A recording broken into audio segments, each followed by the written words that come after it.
First, drag the inline frame from the libraries pane.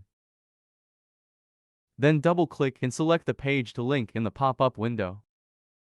Click OK button.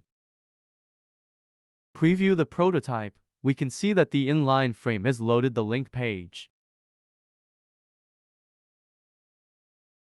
Right-click on the inline frame, and in the scroll bars option, you can set the scroll bar. If you select Never Scroll, content that exceeds the size of the widget will not be displayed.